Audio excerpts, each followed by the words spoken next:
All right, welcome everyone to today's webinar. We're still about 5 minutes out, but I thought I would let everyone in and out of the cold.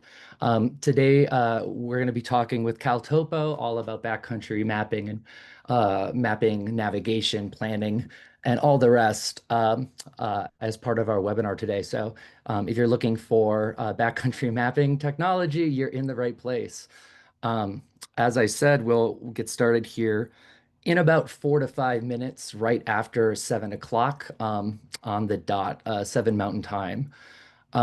So if you do need to get yourself a glass of water or take a quick break, now is the time to do that. In the meantime, I can just quick share a few housekeeping sort of reminders before we get started today. So you'll notice we're using the Zoom platform today. That does have a couple of different ways to engage with us. I'll be joined here in a few moments by Megan Tuhig from CalTopo, who's going to be doing today's presentation. And if you have questions for either of us during the session, you can actually put those in the Q&A box or feature that you should see on your screen. You can just ask a question there, and we'll either address it if it makes sense in the moment, or we'll save that for the end of the session when we'll have some Q&A time. There's also a chat room feature. We do have that set up so everyone can chat with the hosts and the panelists, which is Megan and myself. So feel free to use that as well, but we're not going to be watching that as closely as we will the Q&A box specifically for questions. But yeah, if you want to chime in with some thoughts or comments, the chat is probably the best way to do that. Let's see. The only other thing I think to mention, of course, is we are recording today's session, and we will be sending a link to watch the recording to everyone who is registered, both those of you here today and those who can't make it. So, with that in mind, if you do have to drop off from the webinar today early, fear not. We'll get that to you within the next 2 days, so you can kind of see what you missed. And then also, don't worry too much about, trying to jot down every last thing that we cover today, because you will be able to rewatch those sections. And then also you will get, some of the resources from CalTopo that we'll be sharing. So definitely better to, in my opinion, stay engaged and, keep watching us versus trying to take really detailed notes. Um, the last thing before we kick it off is Megan will be sharing a link here to actually set up a free trial of the CalTopo software. So that link is also included in the 1 day and the 1 hour reminder emails that went out. So if you check your email for that, you'll see the link to click to sign up. And she'll also be sharing the link here in a minute with you all when we get started. So yeah, but if you're not doing anything in the moment, you can grab that and sign up for that free trial. There's no credit card required, and it's a 30-day trial, so that you can actually kind of get in there, right now while we're doing the session and practice and try out the various features and things that we're going to be demonstrating. So I think that's a great way to help, master the skills here that we're going to be sharing early on. One last comment is that we do expect to have a full house today, and we do actually expect to hit our upper limit on the attendance limitations for the platform. So if you do need to drop off today, or if your Wi-Fi connection gets interrupted, and you do get booted out of the webinar room, there's a chance that you might not be able to come back in. So I want to just let you know that. But fear not, we are going to be in just a moment starting to live stream this on YouTube. So if you do get kicked out, or someone is trying to get in and they can't, just try to log in, and it'll direct you over to our YouTube account where you can watch it on the live stream. The recording will also be sent out within 48 hours. So if you can't make it back in, you'll have the chance to watch the whole thing as well, in probably starting on Friday. So um, with that, though, it's 7:01, so I'll go ahead and start with the introductions today so we can get the ball rolling. Hopefully, you are here to learn more about CalTopo, backcountry research, navigation, and planning. And I'm really, really excited to be joined by CalTopo. They're an amazing outdoor company, who really works to make this technology accessible, especially supporting the search and rescue community, and providing them tools. I Megan can speak to this more, but I'm pretty sure a good number of their team themselves are, search and rescue team members and volunteers. So kudos to all of them for what they do and for being here today. This webinar is part of our Next Summit Mountain Skills series. I believe is somewhere around the 25th or 26th webinar we've hosted through the Next Summit.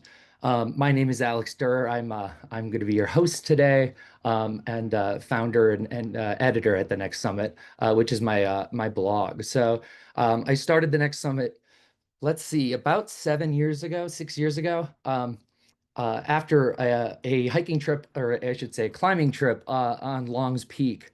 I'm new to 14ers coming from out of state at the time, and was really just kind of shocked to see like a Congo line of people headed up into a thunderstorm.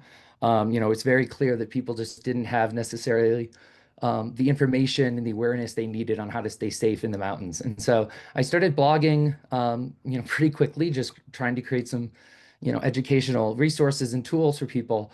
And it has really blossomed into something really, really beautiful. So shortly thereafter, we started doing the Mountain Skill webinar series, which I think is just a great way to connect with people directly, and help people build skills that'll help you stay safe and also be successful in whatever your objectives are in the backcountry. And so today we are going to be joined here by Megan Tuhig, who is with CalTopo. As I mentioned, the outdoor mapping software program, to talk all about backcountry mapping, research, and navigation. And so before I turn it over to Megan, I just do want to say thank you, all of you, for joining us today. Without you all, it would just, I always say, be me talking to myself in a room. So thank you very much. But also specifically, thank you to the 50 or so Next Summit members we have. They really help fund this work, make this technology available to us, and help get the word out about this program. So thank you to all of you. You are the best. And of course, if you are, moved by today's content and you learn a lot and you want to help support this kind of outdoor, free education for others, definitely check out the nextsummit.org. After today, we would love to have you as a member, to explore some of these resources in the future with us, help make more of this happen, and get a really cool t-shirt too. So anyways, with that said, today we're going to be joined by Megan, and I can just quick give a couple of fun facts about Megan. She has been working for CalTopo since May of 2020. She handles their training, their partnerships, and marketing programs. And also, of course, when she isn't doing this great work, she's volunteering with Vail Mountain Rescue Group, out in the Elk Mountains, and also helping with the Colorado Hoist Rescue Team. So, if you ever run into Megan, I'm sure she has a few interesting stories to share if you've got time to listen. So, thank you so much, Megan, for joining us today, and I'll turn it over to you. Yeah, thank you, Alex. And we're super excited to be part of the Mountain Skills webinar series. And so thank you for having us, and thank you to the Next Summit. All right, I am going to share, as Alex said, that trial code so that you can redeem your pro trial if you haven't already. This is the same exact one that was sent out in the pre-webinar email. But if you haven't had it, you can either scan that QR code or you can enter in the URL there. They're the same exact thing. And that will allow you to redeem a free 30-day CalTopo Pro trial. So CalTopo is free to use. A lot of the features I'm going to show you tonight um, are available for free on the web and on the mobile app. But I am going to hit some of those pro features because I think if you travel in the backcountry, there's a lot of value in those. And this trial will allow you to try it out. If you're watching this recording later, you can use this code up until November 30th. That is when the code itself expires. But whenever you start it, that's when your 30-day pro trial begins. Again, no credit card required, but it is for people who haven't redeemed a trial or had a paid account in the last year. So check that out. While you set that up, I'm going to tell you a little bit about myself.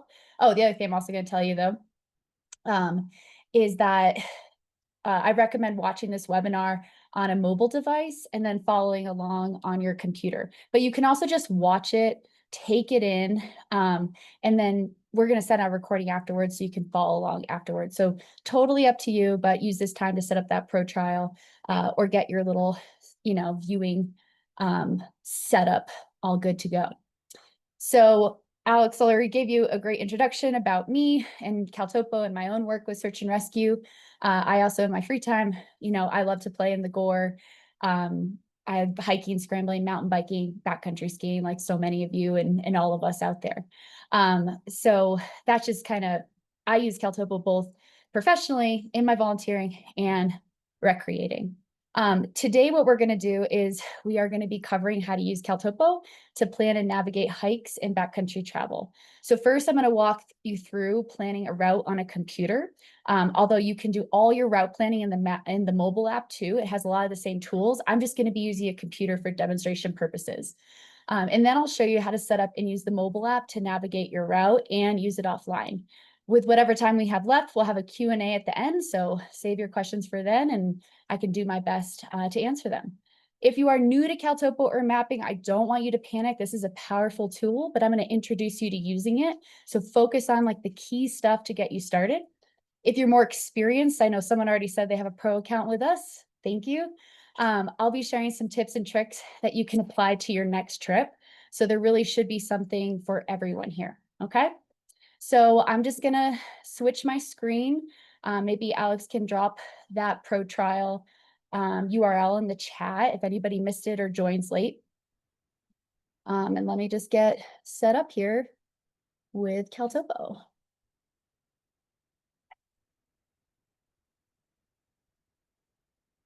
All right, I think we have successfully transitioned. Okay, so Good. here, all good? Awesome, thank you. Yeah, all It's good. always good to have confirmation. Is everybody seeing what I'm seeing, what I think I'm seeing? So thank you, appreciate that, Alex. All right, so we're looking at CalTopo on the web here. I am already logged into an existing account, so make sure you either log in if you've already got an account, or you can sign up for free using an existing email address. And what I'm going to do first is I'm going to search for a location in this location bar here. And you can search by location name or any coordinate system. So we're going to be doing some planning around Torrey's Peak, and we're going to in Colorado. So I've got that entered there, and it hones in with Torrey's Peak in the middle. Now, when you search by location name, if it's a common name, like for example, Bridal Veil Falls, there's like a million of those. It's always worth, clicking and dragging the map to kind of look around and make sure you're in the right area. So looking at this, pretty happy with where I am. You can see Kelso to the north there, Gray's Peak to the south. This is the place I want to plan my hike or my trip.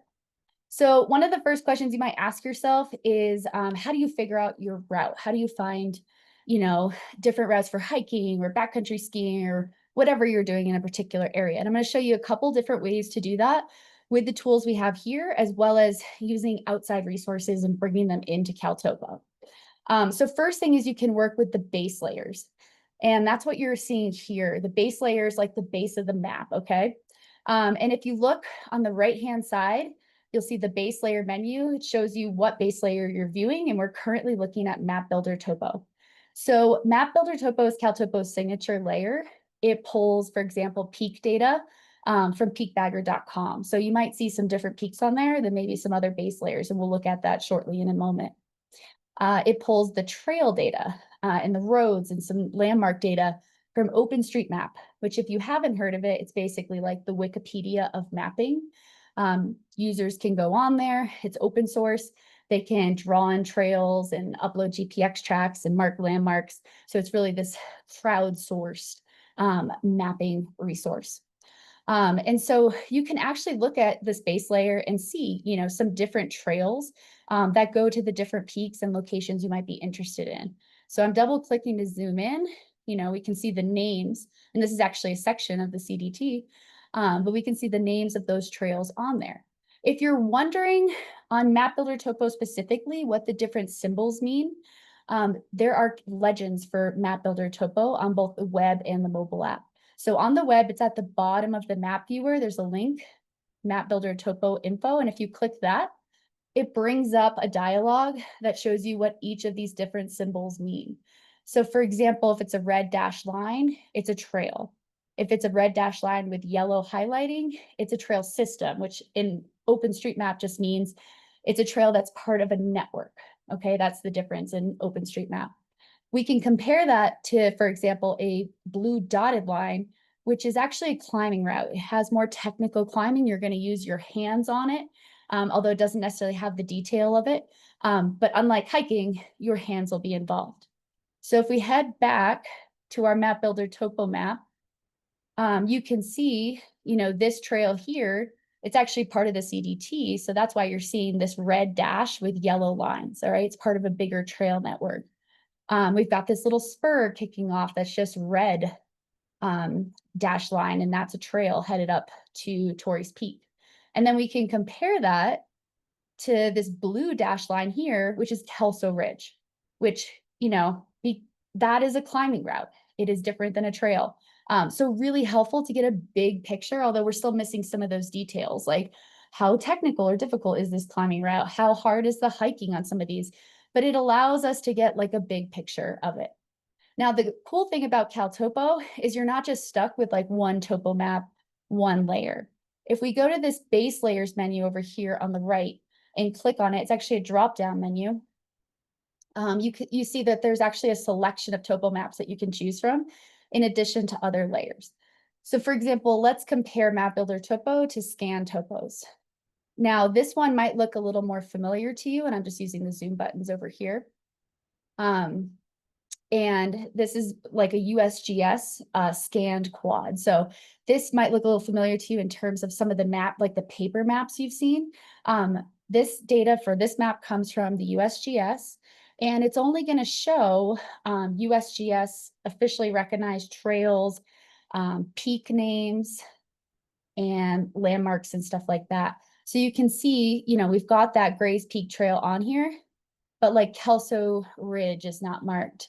The little spur trail here, is not officially recognized. So that's not going to show up on here like it does on Map Builder Topo.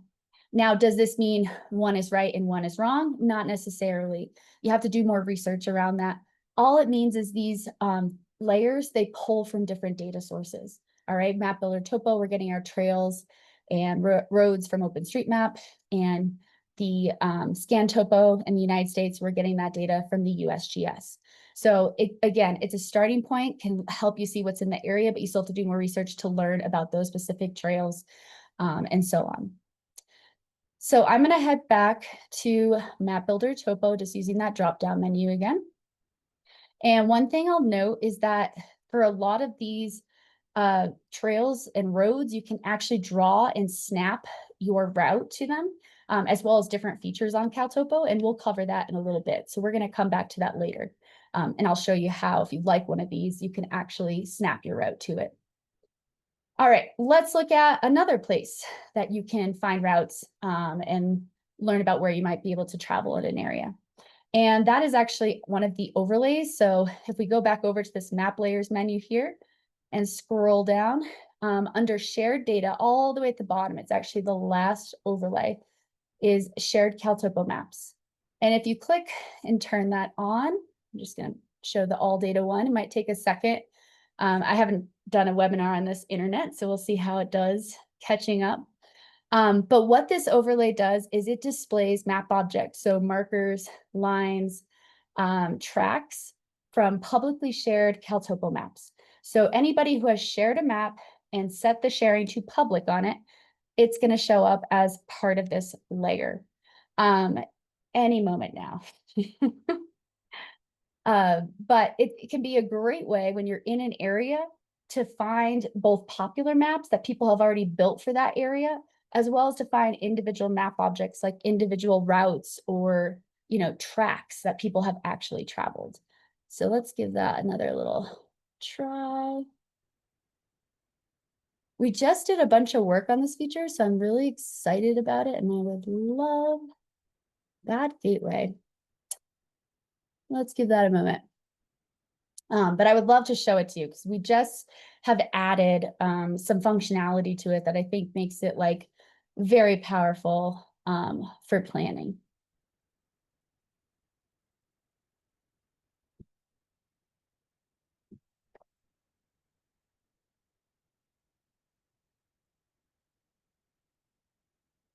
All right.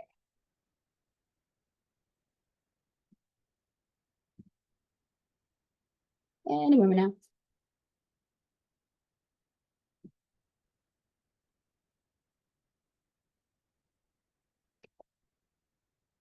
I could take a question from the chat while we wait. Is there anything or the Q&A that you're seeing that I can address while we wait for this to load up? We got a few questions just from little things. I think some people are in the chat are reporting seeing the same 502 error on their end.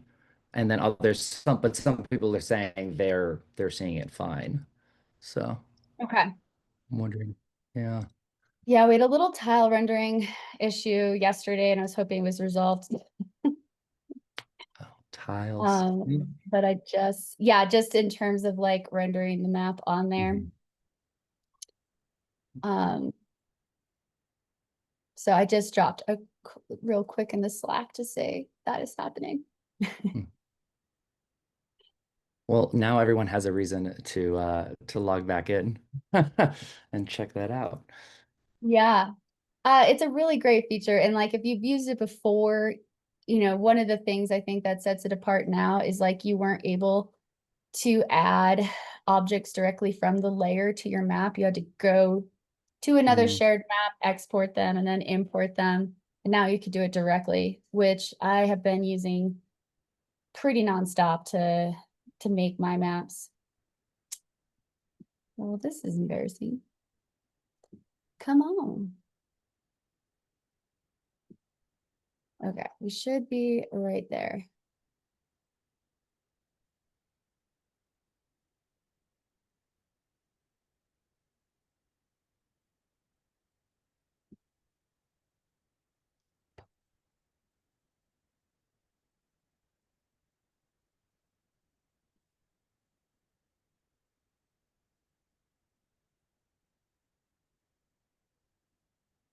Yeah, because I think one of the most common questions we get a lot in like trip planning and navigation trainings is like, how do you figure out where to go? So that's what I'm excited to kind of share some of the different tools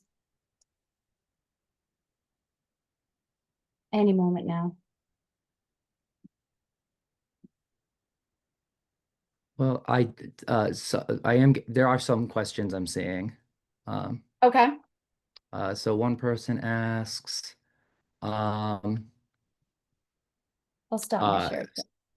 oh yeah. So someone asked, they're from Mexico, can they upload data to make it more robust in the areas where they're doing their hiking. So they're specifically asking for Mexico, but I'm sure that Yeah, I same question believe we applies have. elsewhere as well. Yeah, I mean, the shared maps layer is global. That's worldwide. Um, and so you can definitely look Mexico, wherever you are. You can take a look at the maps people have made in that particular area. For the scan topos, we don't have worldwide coverage on that. but I know we do have Mexico, Canada, and a bunch of other, a select handful of countries with that. So you've got some different like base layers you can work with. Map Builder Topos also worldwide.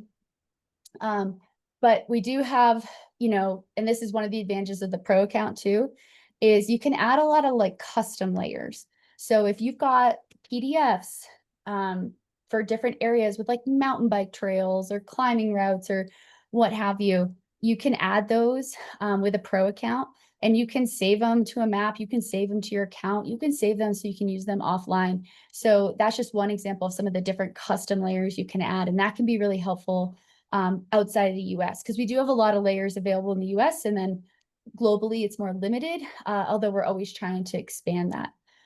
So you do have options outside of the US for making it more robust options for your planning. Awesome. That's good to know. Yeah, I'm planning some international trips in the coming year, so that is Nice. very good to know. And one other person just asked if you have any like a specific search and rescue uh, like plan available or license or something like that. Yeah, so we do have a first responder discount for active first responders who have a need for mapping in the response, which is totally search and rescue.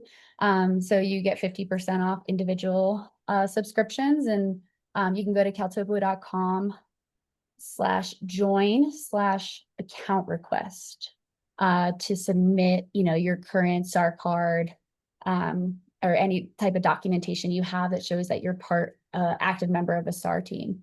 Um, we also, supporting SAR is really important to us. And so we have team accounts, which actually a lot of Colorado SAR teams use, including Alpine, which, responds to Tori's Peak and Gray's Peak. And we offer SAR teams 75% off that. So super steep discount to help support their work so that they can do what they need to do. Awesome. All right. We just rebooted, my coworker rebooted the server. So let's see what we got. Yes, it's starting to load for me now. Yep. Okay. Maybe one more question while that loads so we can make this valuable. Yes. Someone just asked, any plans to API into any other similar navigation apps or sources, like Trailforks, Gaia, for more just like route sharing, downloading, uploading GPX, that type of thing? Yeah, no. The reason for that is they're in like direct competitors. So there's no plans to like necessarily between the different apps to make it easy to do that. Although one thing that is true across all our apps, whether it's Onyx, Gaia, Trailforks, even Strava, you can export GPX. So it's a little more manual work as opposed to an API. But you can, from all of those, export GPX tracks. Sometimes GeoJSON files in different file types, and then bring them into CalTopo and vice versa, obviously. Again, it's some extra work, but you can do that. But yeah, not that I'm aware of, no plans at the moment to set up direct connections between those. Awesome. Um, let's see. I'm just seeing if there's any others. Um, this is a very long one. Oh, somebody says, are there plans to build hunting features into your app? Interesting. Yeah, we do offer a lot, some features that hunters are interested in, specifically satellite imagery, parcel data, which is a pro feature, as well as, the custom layers. There is the ability to bring in, even in the user guide, we've got an example of how to bring in for Colorado, your game management units. No specific plans right now to like build other hunting specific features, but like our big focus is customization. So creating tools that people can then customize to their particular use case, whether it is hunting or long distance flying, or hiking or backcountry skiing or whatever it is. So We're more focused on like more general tools that you can then apply to your specific use case or need. Awesome. Very cool. Yeah. All right. I think we're back up and let's see if we can't get some shared maps up here. If not, we can come back to that in a moment. I think there was just a little server issue. Okay, I'm going to check out shared maps shortly, but if I don't get to it today, you should definitely try it because I think it's a great way to kind of see maps that people have built in the area and even add that data to your own map. Um, but tried and true, another great option is importing data from other sources. So knowing this crowd and the next summit, you guys are probably well aware of a little website called 14ers.com. If you're not, this is a website that's got route information and trip reports for 14ers and 13ers and 12ers in the state of Colorado.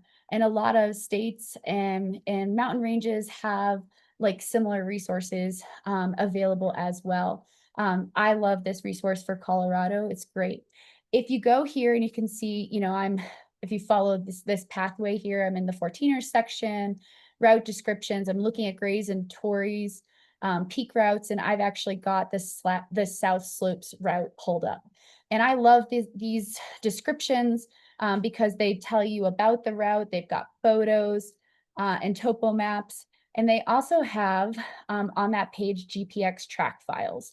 And this can be a great resource to bring in as you build your CalTopo map for an area. And a lot of times I like to have a couple different routes there. So you can click and download that. I've already got it downloaded to my computer. And then you can come into CalTopo and in map objects, this menu on the left, you can see that there is an import button. If you tap on that import button, we've got it on the mobile app too, and then choose files. You can select that GPX track that you downloaded. And so here that's popping up under import data. We've got our Torrey's Peak South Slopes. You can change this name right in here if you want, but I'm going to keep it the same for now. You can see that it's on map and right where we want it, and you can see the length. So I'm going to choose import, and boom, I've got that. I'm just going to cancel this for a second. I've got that route chosen here, or I've got that route on my map right here from 14ers.com. Now, you'll notice the object shows up on the map. It also shows up here in this map objects menu on the left-hand side. So this is now part of my map, and I now have this green floppy disk icon. If you're of a certain age, you should recognize this. Some of you who are younger might not. But if you click on this, you get that same box that I just dismissed. So in order to save a map in CalTopo, you do have to add a map object to it, because what you're actually saving in CalTopo is the markers, lines, and polygons. You're saving those objects. So we're going to save our map and give it a name. We're going to call this Grays and Torreys. And see, I've practiced a little bit, so I've got some different names there. We're going to leave all the rest the same for now, and then we're going to hit this orange save button in the lower right-hand corner. So it will now save my map. I can tell my map is saved because the name of the map shows up in the upper left. And the nice thing about saving a map is then you can open, close, refer back to this map whenever you want. You can open it on the mobile app. You can open it on the web, wherever you need to. I can click on this orange Your Data button in the upper right. And there I can see the name of my map in my map list alongside all the other maps that I've got saved to my account, as well as some folders I've made, but you don't need to worry about those for now. But there's my Grays and Torreys map that I just made. Hang on, I got a little zoom controls in the way here. So I can, there we go. So let's head back to our map viewer. All right. We've added that on. Let's see if the server reboot, if I can now turn on shared CalTopo maps in my area. We just did some work on that. I wonder if that is actually what's causing the problems. So we're going to move on from that and just work with this one we've got here. All right, other sources you can use, do your Google, ask your chat GPT for some blogs with trip reports. A lot of those are going to have GPX files with them as well. You can also draw routes from their route descriptions. Guidebooks, same thing, especially for 14ers in Colorado. A lot of great guidebooks out there with descriptions and resources. All right. So now let's look at how you can draw your own route. Okay. So we've got our route here, and I'm kind of double clicking to zoom in. I know this area can be really tricky with parking. So if you're going to head to Grays or Torreys, always check, what the rules are, so you're not getting a parking ticket from the Clear Creek County Sheriff. But I know the parking is usually around here. So I'm going to right click on here, because right clicking or long pressing on the app will allow you to add a map object directly to that spot. And I'm going to choose, you'll see there's the add object here. There's an option for marker here. So I'm going to choose marker, and that adds a marker to the map where I right clicked. And I also have this add object dialog.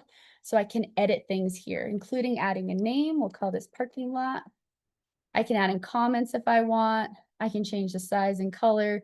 But for now, I'm just going to keep everything the same and press OK. All right, there's my parking lot. It also shows up on the left in this markers folder.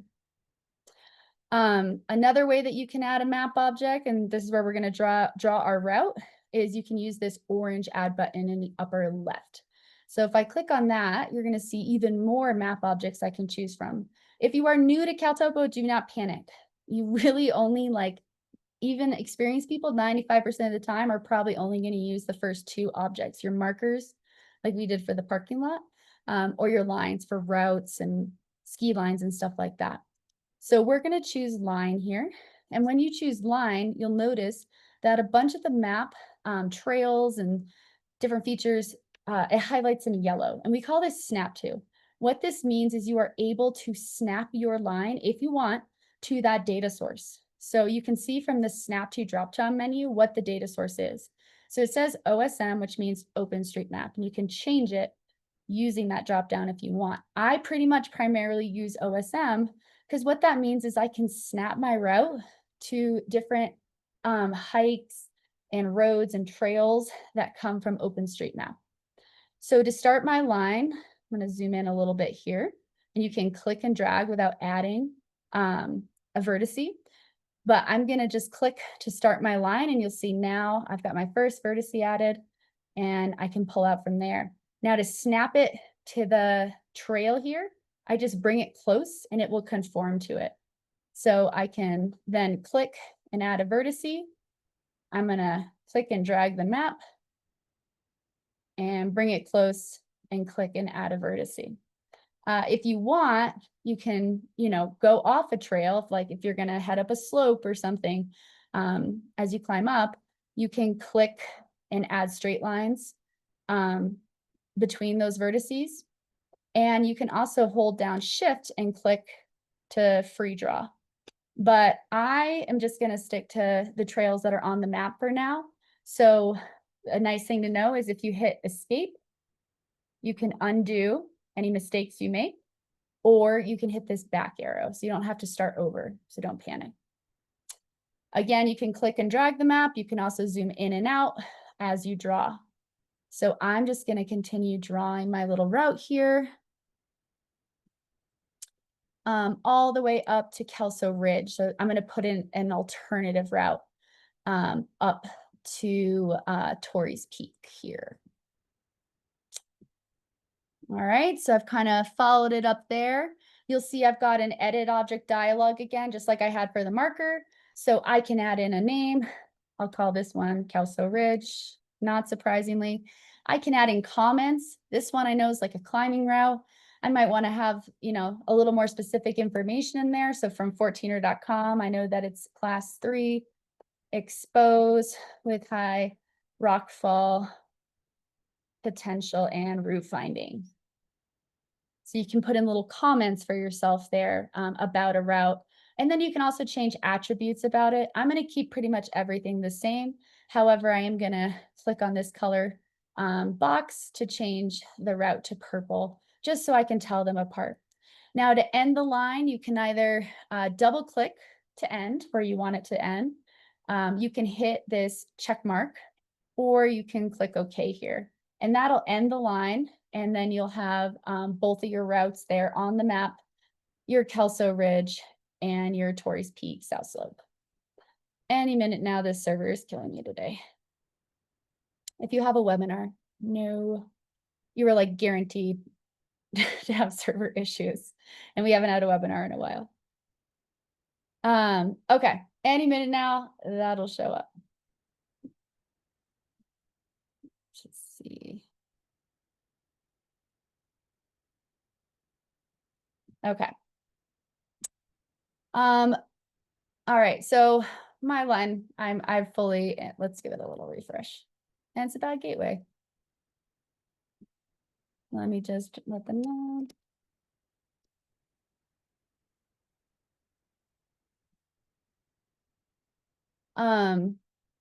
All right, let's take some questions again. We'll be back. Hey, we have a bunch this time. So, Excellent. So yeah, this is just building in Q&A. I yeah, really planned it this exactly. way. I'm so happy. All right, let's see here. So somebody, Peter asks, when you're creating in CalTopo, you can take a photo to associate with something. Is there a format or a method for incorporating a large amount of points that have images associated with them? Yeah, that would be a question. I'm gonna have you send in an email to help@caltopo.com. My coworker, um, Mark is actually the guru with that kind of stuff, especially like bulk imports and how to best optimize it. So send an email, help@caltopo.com, and ask specifically for Mark, and he can help you with that. Awesome. See what your options are. And then somebody just asked if you could talk a little bit about downloading maps for like offline use. Um, Definitely. And I do fully plan and hope to demonstrate how to do it. So I'm assuming the questions for the mobile app. Um, so on the mobile app, you download layers like that map builder topo I showed you or scan topos. You can choose what layers you want, but you can download those to your device. So then you can use your device offline and view your map objects on those layers with or without cell service. So I'll show you how to do that. It does require a mobile or higher subscription. So mobile is our like base paid subscription, but any paid subscription will get you access to offline downloads on the mobile app. And hopefully I'll get to show you how to do that. If not, I'm going to drop a ton of resources and I can show you how to do that. Beautiful. Um, the next one we have here, oh, somebody's just asking if we could drop in the chat the link for like the SAR teams who are interested in um, accessing that discounted license rate or Yeah, I will. It looks like I'm only able to send it to panelists, but I will drop it. I'll send it to you. perfect.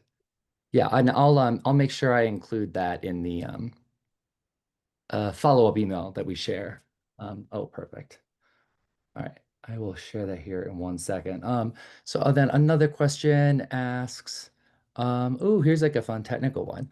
Mhm. Can you explain how map sheets are separate from base layers, or how stacking map sheets is different than from base layers? Yeah. Yeah, so map sheets, I would the question from the person from Mexico, I spoke about map sheets and what a map sheet is we have some that are publicly available and if you have a pro account or higher, you can upload your own. But what it is it's basically a PDF that either comes with that's georeferenced, so it already has like the geographic data in it, or you can manually do it within CalTopo, and we kind of walk you through how to do that. But it lays on top of the base layer, and just like like any other, like a lot of the overlays, you can change actually not the overlay, sorry, but it lays on top of a base layer, and you can change the transparency. So it's a really helpful way to overlay more data and either make it so you see it completely, or you change that transparency so it's more transparent, or even completely disappears and it's just there and available for you to use. On my STAR team, for example, we use a map sheet that we got from CDOT that shows all of the um, uh, highway mile markers, because the river runs right next to the highway and we do a lot of our river rescues there.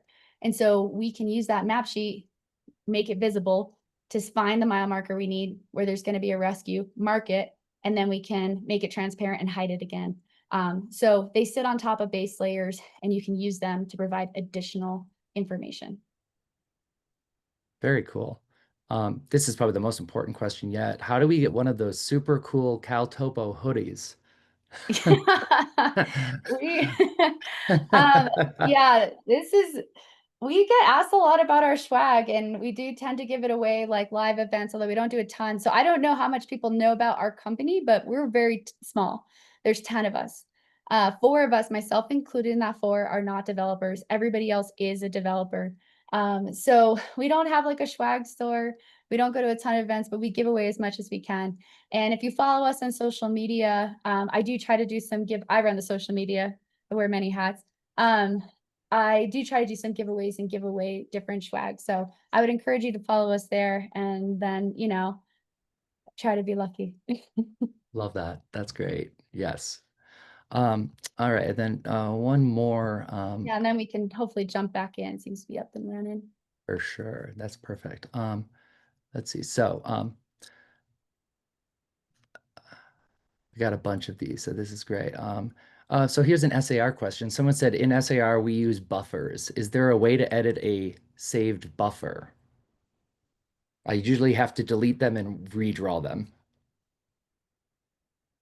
Yeah. Goodness, I haven't used, yeah. I think your best bet with buffers, because buffers are actually, yeah, so what a buffer is it's basically a polygon that you're setting the diameter, or the width of it. And so it's got a lot more like complexity going along with it. So I think currently your approach with deleting it and redrawing it is probably the best option, because I think it's just going to get too tedious otherwise. Great. Cool. All right. We look like we're back up, and someone actually dropped in the chat. You guys have been awesome. Thank you for your patience. And I'm so sorry. It's like guaranteed to have server issues if you're doing a webinar, but thank you for your patience, and we'll probably be back to some questions again shortly. So I'm going to jump back in. Someone in the chat did say shared maps is now working, which it was, and I can confirm. But we're just going to move on from that for now, because there's some other features I do want to talk about and show you, including those base layers. And we've got about 20 minutes left. So let's make sure we get to offline base layers, since there were some questions about that. All right. So we've drawn our route here. Our Kelso route disappeared. It's not there. We'll just work with this south slopes for now. So how can you learn about your route? One of the biggest things you can do is you can switch between different base layers. So again, I'm in this map layers menu on the right over here, and I can go to the base layers menu. And one of the ones I love, besides a good topo map, and I am a map builder topo fan, even though I do love a good USGS or Forest Service map. But another one I love when I'm trying to learn about an area is global imagery. So this shows satellite imagery for the area, so you can really like learn about the terrain. For example, on our South Slopes route, you can see you're going to be kind of starting through a more vegetated, forested area, although it's like more tundra-y, before you're kind of getting up into the alpine here. And in particular, you can kind of see that Kelso route and how fraggy that is when compared to some of these other potential routes we could take in the area. I am gonna, I just feel like living dangerously with these server issues, and I'm really excited to show you this feature. So we're just gonna try it and see what happens, because our like 3D is a pro feature, and I think 3D with global imagery for learning about an area is incredibly powerful. So I'm just clicking on 3D here and hoping I didn't just, do something I will regret. But what this does, what sets this 3D apart, is that you can use this 3D in CalTopo with any base layer or overlay. So you're not just stuck with one particular, you know, map. You can use it with any of the ones that are available. Now to navigate 3D, we do have on the web, there's a 3D controls link at the bottom that you can click on, and it will show you how to move the 3D around. You know, control and drag is my personal favorite, but there's some other options there for navigating 3D. So if you're not familiar with how to move around it, hit that 3D controls at the bottom. I'm going to try to move this. Let's see what happens if it wants to cooperate with me. There we go. That's not too bad. Yeah, and actually we can get a good view here. Like this is, I think Kelso and the South Slopes together, looking at these two, like they're so great to look at side by side um, with the 3D imagery, because I think you just get a great idea of how different that terrain is and how it can provide insight. You know, if we're looking at this kind of working up this slope here, you can start to get an idea what it might take to hike that. Although I encourage you to do more research versus why this might, as you climb this ridge, why this might be considered a climbing route. Another layer I love to use when learning about an area is slope angle shading, and we'll look at this in both 3D and 2D. Slope angle shading, if you're not familiar with it, there is a legend at the bottom of on the web. It's at the bottom of the map viewer. And so, for example, slope angle uses colors to correspond to groups of slope angles. So anything that is yellow is 27 to 29 degrees. You can see that over here. And you can see, you know, on this south slopes route, we've got a lot of yellow, although there's also patches of red, 35 to 45 degrees. And we can compare that to Kelso here, which has some purple, you know, 46 to 50 degrees, all up to sections of black, which is 60 plus. So it can give you a great idea of like what to expect from the terrain. Although keep in mind, it's just a model. Although in this area, it's using LiDAR, which is pretty high resolution. It's still just a model and it gives you an idea of what to expect. It's not the actual terrain itself. So let's take a look at that in 2D because I think it's helpful in both. And I do love pairing it. It's great on global imagery, but I also just love pairing it with like a good topo map. And you can see there, you know, how those slopes are colored and what that indicates about their steepness. Now, the map objects themselves can also tell you about the route that you're going to be traveling. So if we take a look at our South Slopes route here and we click on that, all right. You'll see that it brings up this dialog and it's got an option you can click called profile. I love this tool. This is basically the elevation profile. So it's showing you how the elevation changes. The elevation's on the y-axis here over the distance of the line, which is on the x-axis here. If you look at the first line of data here, it shows you the overall distance of the line, the minimum, so your lowest elevation and your highest elevation, as well as your overall elevation gain in green and elevation loss in red. So it's a 3,000-foot climb over 3.6 miles up that South Slopes route. It's also an interactive graph, which is pretty neat. So if you drag your cursor over it, that second line gives you information about the cursor, where the cursor is at that point on the line. And you can also see it reflected in this like red dot here. So it shows you where that actually is on the map. All right. So it'll tell you the elevation of the cursor, the distance it is along the line, the linear grade of it, which is just the trail information, as well as your cumulative elevation gain and loss up until that point. So you can really see where you've got climbs, where it like flattens out like it does here, and where you've got downhills, which we don't have much in the way of downhills on this one-way route up to the peak. It's pretty much straight up, and you can guess coming back, it's going to be pretty much straight down. Another tool I love to use is if you click on the line again, right next to profile or right below profile is travel time. What this does is for lines, it estimates using the Munter method the amount of time it takes to travel that line. The Munter method is a time estimation method used by mountain guides that estimates travel time through non-technical terrain, and it takes into account elevation gain, loss, distance, as well as travel modes. You can see the three travel modes here. This is the estimated time if you hike the line, if you bushwhack or go off trail, or if you ski the line. So this is a standardized, there are munter rates you put in. So it is a standardized method, but it can be a great way to get like a rough idea of how long it might take to travel that route using that travel method. One thing I really encourage people to do is when you go out and actually hike that route, record yourself because you'll have then your travel time for that actual route and you can compare it to the number that's here and you can start to get an idea over time as you do multiple routes and compare your travel time to the estimated munter time and start to see, okay, I'm a little bit faster than the munter time when I hike, but I'm slower than it when I ski, and I'm definitely slower than it when I'm breaking trail. So you can start to get a more realistic idea of how long it takes you to travel that. All right. So next, and again, this is just an introduction to the tools. So there's a lot I'm not covering, but I just want to kind of give you some of the big stuff you can do here.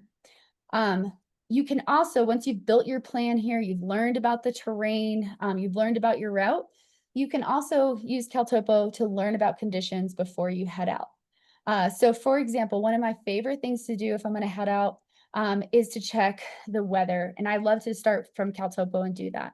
So if you right click or long press on a point on the map, and I'm going to do it right in the summit of Torres here, um, you'll see that you've got the option to choose point info for that spot that you right clicked or long pressed on. So I'm going to choose that. And what this does is it's going to bring up information about that point. And there's a lot of information here, like your elevation, slope angle, parcel data if it's available, and you got a pro subscription. But what I really hone in on here is the weather. There's two kind of cool things here. The first is that it will give you the current conditions at the closest weather station. This is a pro feature, so you can try it out with the trial, but you can see we're getting the current temperature, which I'm amazed it's 32 degrees at this time, at the Grizzly Peak weather station, although it's about 3,000 feet lower than I just clicked on. And you can even show that weather station on the map if you want. For all users, it will show you the extended NOAA forecast. So this is a US specific thing. We don't have this outside the United States at the moment, although we're looking at different sources, but it'll give you the extended forecast. So you can look at, the pretty pictures and the predicted highs and lows, or you can actually click through to the full NOAA forecast. And what this does that I really appreciate is it gives you the point forecast. That's what you were just viewing there. You scroll down, you can dig more in, and it shows you that little 2.5 kilometer forecast grid there. So it's giving you that point forecast for about 13,000 feet, it said. So that's a really handy tool that I actually do use quite a bit for my own travels. That's great. Quick clarification question Yeah. there that somebody asked, Megan. Mhm. How often are those weather reports updated? Are those real time or, essentially as accurate or updated as the source, the National Weather Service data is? Yep, we're pulling from NOAA. So that whenever they update it, that's what we're going to reflect in here. The thing about point forecast is it does require a data connection to see and to use. I did see someone comment about T-Mobile and their T-Satellite um, data, and we are one of the early apps that you can use with T-Satellite. So if you do have it, it allows you to use a lot of those online features over satellite data now, which includes point info. So you can actually use that in the backcountry if you have that T-Satellite. But yeah, it's showing the data from the NOAA site. That's awesome. That's great. And because of that, someone else asked two questions, and I'm assuming they're tied together, which Yeah. is, will weather work in Canada, and can you change the temps to Celsius? Yeah, so it's NOAA. So NOAA doesn't forecast for Canada. So it does the NOAA forecasts don't work for Canada. But we do have for the weather stations, and let's see if we can find that was showing like the real time. I mean, this is not forecast, it's like current and recent. Um, we should be able to see that Grizzly Peak one. Oh, and actually, somebody was asking about snow depth and snowpack too. And I noticed, I think I saw snowpack in that drop down as well. Is that right? Yeah, so this is so weather stations, which I've just bring up because this is available in Canada. Um, so this is like US and Canada. So forecasts are not available in Canada at the time, but we're always looking for better international data and sources. It's just finding a robust one that's affordable and high quality that covers a large area. But if you Mhm. ever have any you know of, definitely send them to us at help@caltopo.com. Like we do look into those and vet them because we have a lot of Canadians and people globally who use CalTopo. Weather stations shows you different weather stations that are around the area. What's displayed, and this is a pro feature, but you can play with it with the pro trial. It displays the most recent readings, so not forecast, but actual gathered data. And you can actually show the chart and take a look at the most recent 7-day sensor history too. So that is available US and Canada. Awesome. Very cool. That's great. Yeah. So there was a question about snowpack and snow depth. We do not have a snow depth layer. We have vetted it. I know other apps do. It is very low resolution, very unreliable. So Mm. we really value having high quality data available. And that's just not something we could like get like put out there.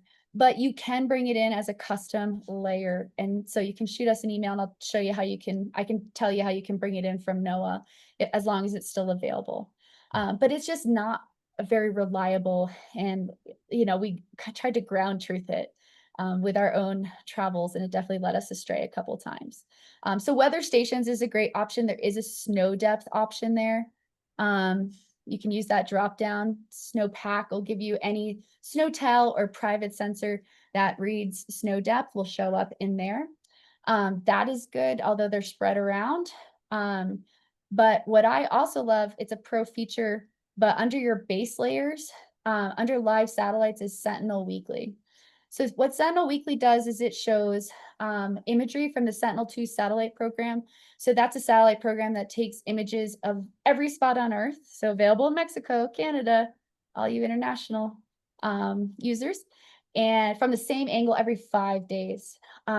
So you'll see that clouds can interfere, and we can actually see the timestamp here. So this is from 2 days ago. And it was cloudy in this area. I think they had some storms. So that it does interfere with the imagery, but you've got a drop down here under base layers where you can actually go back in time and look at past imagery. So I actually, if you go back to like the 25th, we can see that it was clear in that area and we can actually start to get a good view. And if we zoom out, we can actually see this timestamp on this is the 22nd. So it was a week ago. But it can at least give you an idea of what the conditions were like a week ago. And before, unless you knew somebody who was up there, somebody who's got a great location house that looks at a 14er or whatever mountain or area you want to hike or climb in, it was hard to get that kind of beta. So this is pretty cool. You can get it from here. So this is a great option, you know, for looking at how much your route is going to pass through snow. And this is one I also love, especially in the mountains, to combine with 3D. I just feel like living dangerously tonight. We'll see how this goes. Um, that it can give you a really good look at it. So I'll let you try that in 3D on your own. Apparently I'm going back and forth with 3D. So that's what I recommend. And that's, you know, why we don't have um, the snow depth available as one of our standard layers. It's just too unreliable, too low resolution from our bedding. One more layer I want to show you guys. I know we're pushing up on 8 o'clock. Is the avalanche forecast layer because winter's coming. And a lot of apps do have the Avi Centers and A3 American Avalanche Association have done an amazing job making this data like publicly available. So whether you use CalTopo or not, There is more ways than ever to get the avalanche forecast. And so I encourage you, whatever app you do use, um, or if you just go to old fashioned, go to the website, like make sure you get that forecast if you're headed out in the winter. So under overlays, we do have for the forecast an avalanche forecast layer. Um, the CIC is not forecasting right now. So you'll see it's like this blue, and this is actually an interactive layer. If you click on it, it'll give you the danger rating, very generic message here. And actually the zones will be colored based on their danger rating, yellow, red, green, and so on. Most importantly, though, is that there's a little link in this dialog that says get more information. And if you click on that, it takes you directly to the local forecasting center website. In Colorado, it's going to be CIC for most zones. But if you're in like Jackson, it'll take you to Teton Bridger. If you're in Canada, so we do have this for Canada too, it'll take you to the Avalanche Canada page. So this is a great option if you are traveling and not familiar with the forecast zones in the area that you're planning to recreate. Or if you're in somewhere like Colorado where we have dynamic forecast zones, and you'll see like to actually get the forecast discussion and everything for a zone, you have to drop a location marker on there, and CalTopo does it automatically for you. So then you're in the right zone when you read the forecast discussion and dig in. So it's a really powerful tool for looking at, and it's the same thing with the weather, right? Like you look at where you're going and then you head to the source, whether that's NOAA or the forecasting center, so you can get more info. All right. So I am going to jump to the mobile app since we did specifically get a question there about the mobile app. So let me just change which screen I'm sharing.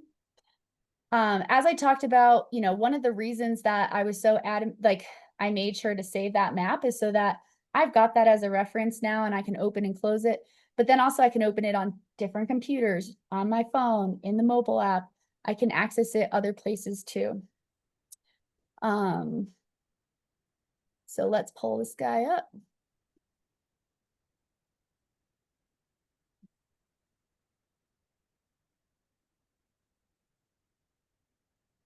All right.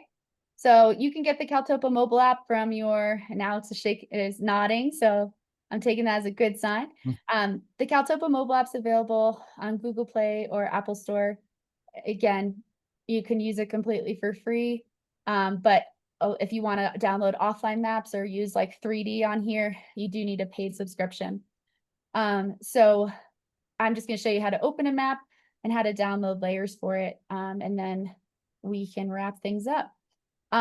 So you log in with the same email and account provider that you use on the web. That makes sure you can access any data that's saved to your account. And then you can head to this 3-bar location menu, or sorry, the 3-bar main menu in the upper left. And you'll see your data, just like we saw on the web, is on the mobile app there. So if you tap on your data, there's your entire map list and everything that's saved to your account. So I can see there's my Grays and Torreys map there. So I'm going to tap on that and it will open up the Grays and Torreys map in my mobile app. So when I'm headed to an area, I want to be able to use the mobile app offline. I like to open up the map or at least navigate to the area before I check if I've downloaded layers for that spot. So I've got the map open. I've got my area. I might even like zoom out a little bit. Now I'm going to tap that 3-bar main menu again, the upper left. And this time we're going to tap on download layers. It's like right below configuration in the middle. So tap on download layers. And actually you can see I've already got layers downloaded for this area. And I actually have quite a few layers you can see. I like to be offline as much as possible. But the blue and purple is indicating that I've got for where it says show coverage at the top for Map Builder Topo. Any square that's blue or purple, I already have downloaded Map Builder Topo for that area at different resolutions. Blue's like standard resolution, purple is like higher resolution, so I can zoom in more in those areas. And I have those at higher resolution just because I do search and rescue in those areas, and I tend to just have to be more detailed. So we can compare that at the show coverage at the top. There's like a drop down menu. And we can compare that to the quads that I have downloaded, for example, global imagery. You can see I have much less downloaded because I just tend to be a topo map girl. I use aerial imagery more for planning personally, and then topo maps more for navigating, but that's personal preference. If you want to download a new area, all you have to do is tap on that area. All right. So let's say we wanted to, this isn't where our map is, but I'm just going to demonstrate it. So you can tap on those two quads. And then when you're ready to download for that area, you can tap on that cloud icon in the upper right. And this will bring up your download layers screen. And you'll see it's telling you you're downloading 2 quads at standard resolution. You can change that if you want. I tell most people to start standard because you can always download higher after if it doesn't work for you. And if you have pro or higher, you can download with or without 3D data.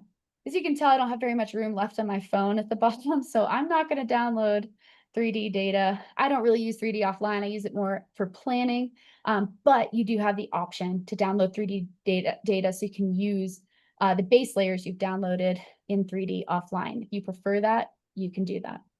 Then you can choose whatever layers you want to download for those selected quads and tap on the orange download button. And we'll see shortly, it pops up 5 tiles downloading. It has the size of them and so on.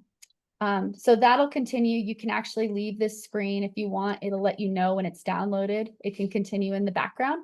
I do encourage people to do it over Wi-Fi just so it downloads better. So now we've got coverage for those areas for Map Builder Topo. And I could use, if I travel in those areas, I can use the app offline there. I can also zoom in and see my little South Slopes route, and I know it's blue, so I've got Map Builder Topo available offline for there. If you download any base layer for offline use, you automatically get elevation data, so you can use slope angle shading or any elevation tool with it. One thing I just want to mention quickly is somebody did say they have seen epic fails with the offline downloads. And one of the main reasons that happens, and we've addressed it, is that if you're in an area with like marginal cell service, like 1 bar, you're in and out. What the app does is it first tries to get the layers from online and it waits for the to fail before it goes to your downloaded layers. And that can cause these lags that are really like challenging and frustrating for navigation. So if you go to the base layers menu, if you notice that happening, the base layers menu in the upper right, you'll see there's like this cloud icon now. You don't ever have to use this, but if you are having that issue, and I've tried this, it actually works great. This enables offline mode. What that does is it tells the app only use offline layers, or only use downloaded layers. And so it circumvents that whole part of like trying to get them from online and causing that lag. But then you can still like sync map objects. So if like you're a SAR team and you're being tracked with the mobile app, like someone at command, if you have any service at all, we'll still see that update, but you won't have the frustration of those layers loading slowly. So I just wanted to address that. Also make sure you turn it off so you can use them online when you have full service. Because I think it's a pretty cool new feature that a lot of people aren't aware of. Okay, I definitely Oh, 4 minutes over, but that is okay. That is thank you okay. for I your think patience. I so appreciate it. for sure. No, I think people you know, definitely want to see the tool in action, and um it's fun to see. I can't wait to get out this weekend and and apply some of this in real time. Um, we have a bunch of questions, probably more than we could ever hope to get to get through. So I think we might have to pause on those. Just kind of sifting through them here and making sure there's nothing super, high priority or valuable. But I wonder if while I'm doing that, do you want to maybe share where people can go to ask more questions or find more resources, and that kind of thing?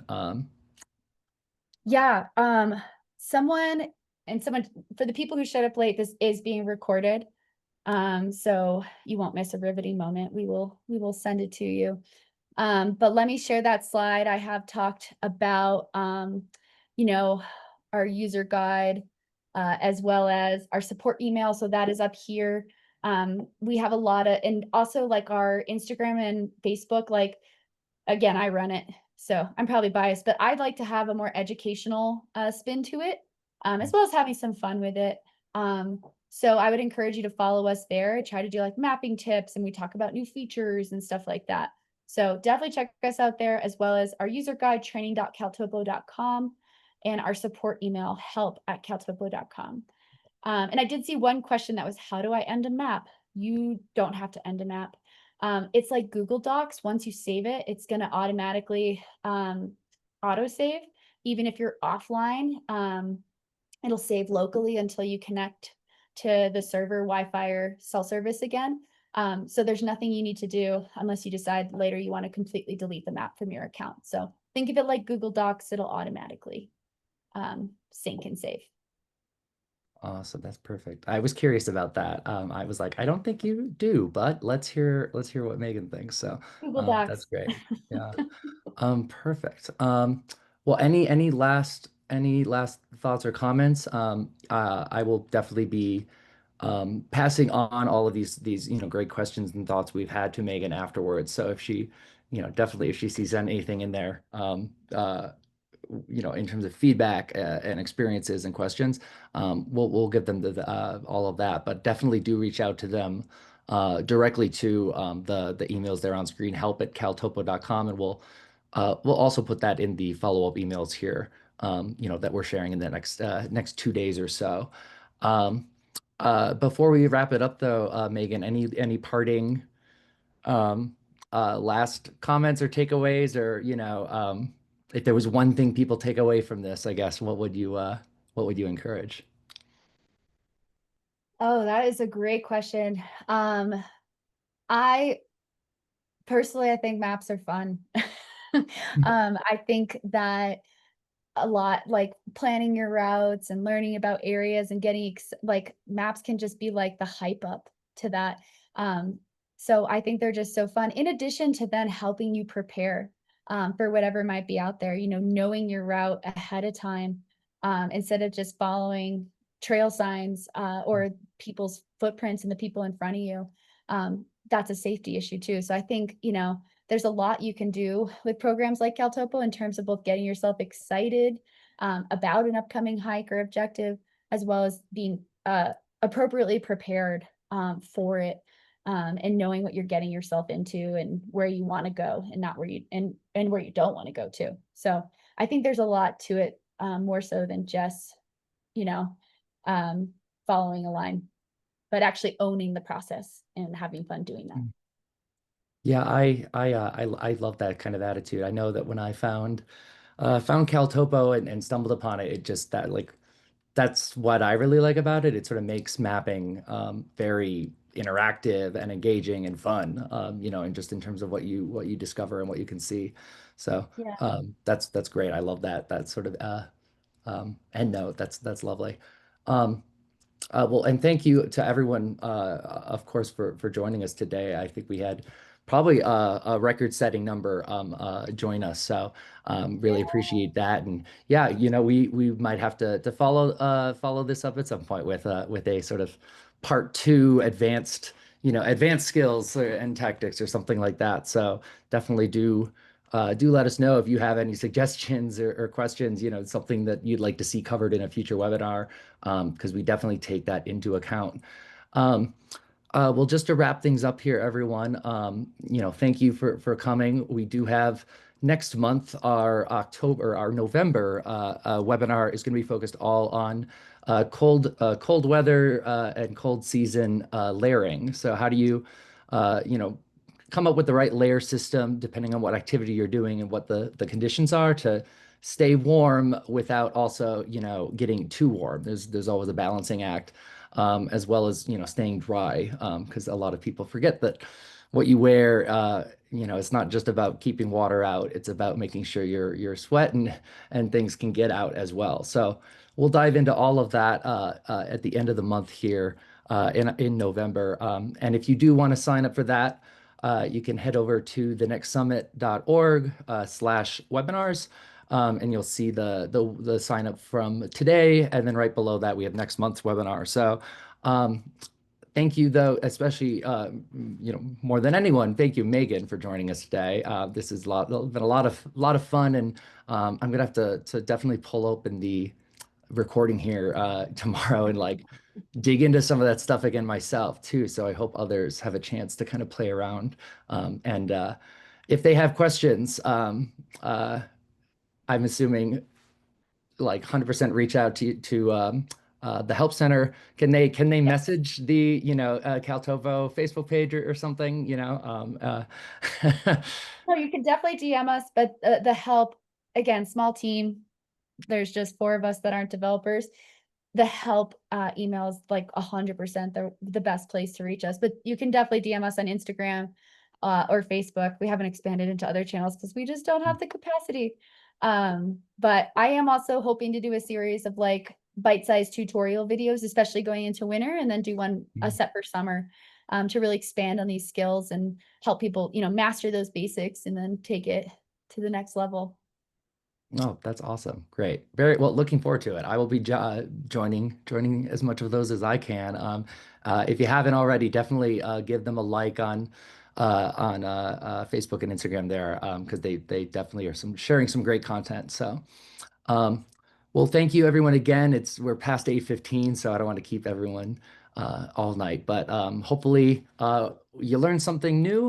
We'll share those slides and webinar recording here in the next 48 hours or so.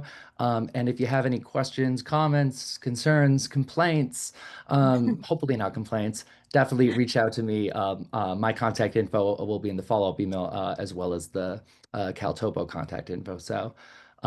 With that, I hope everyone has a great rest of your evening, and thank you for joining us. Until next time. Thanks, guys.